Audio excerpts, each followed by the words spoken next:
Dugtong parigong ditong alimango sa dagat. Hey! Dugtungan mo ka vibes ngayon. Beautiful Tuesday. Yes, Tuesday. beautiful Akala mo Tuesday. talaga. Akala mo Eto na talaga. nga, dugtungan mo ka vibes. Masipag lang siya kapag. Masipag lang siya kapag... Masipag Ikaw. lang siya kapag meron siyang gustong makuha. Ayan ang gusto natin. Nakwento lang din naman sa akin. Oo, sa akin Oo. masipag lang siya kapag alam niyang may pera. Ay, may gano'n diba? Masipag lang siya kapag Aha. Ayan, kaya ka, Diba? Vibes, ikaw. may ano? makukuha. Ayan. Ayan na. Tingnan natin, mga Ikaw ba? ka-vibes. Anong sagot mo ka vibes? Tingnan Sabi natin. niya, si Felix Valdez, masipag po kapag may sound trip ng 70s, 80s, na... Ay, masyado mabait to. Masyado mabait. Gusto namin yung medyo salbahe kung mag-comment. Oo, tama.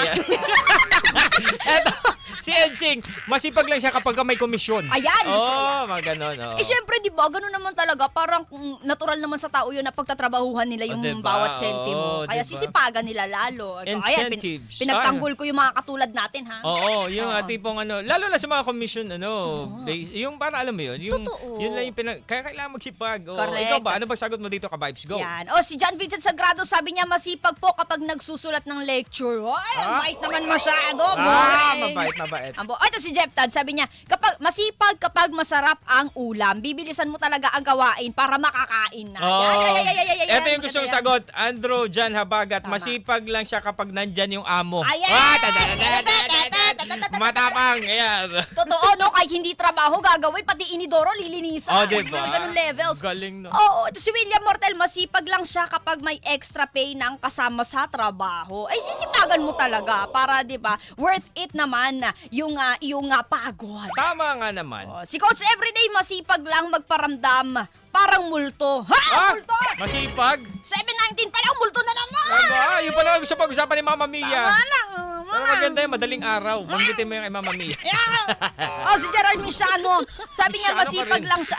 Masipag lang siya kapag Lunes hanggang Biyernes, araw-araw nakatutok sa FM radio. Gusto ko rin naman yung sagot mo. Sige, pwede na yan. Ito, ipagpapatawad. Patawarin natin. Ito na nga. Aha. Gerard, apir. Pero sa mukha mo si Joel Jason, sabi niya masipag lang siya kapag mahaba ang biyahe.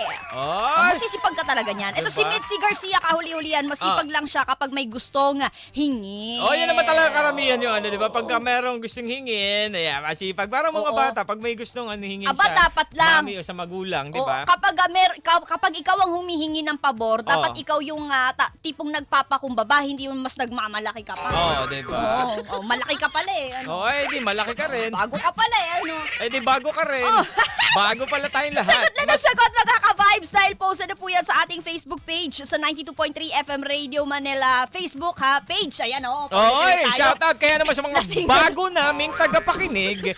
Mag-subscribe na kayo sa aming YouTube channel Tama. and of course sa aming mga Facebook, TikTok, Sokmed ng FM Radio. Tama.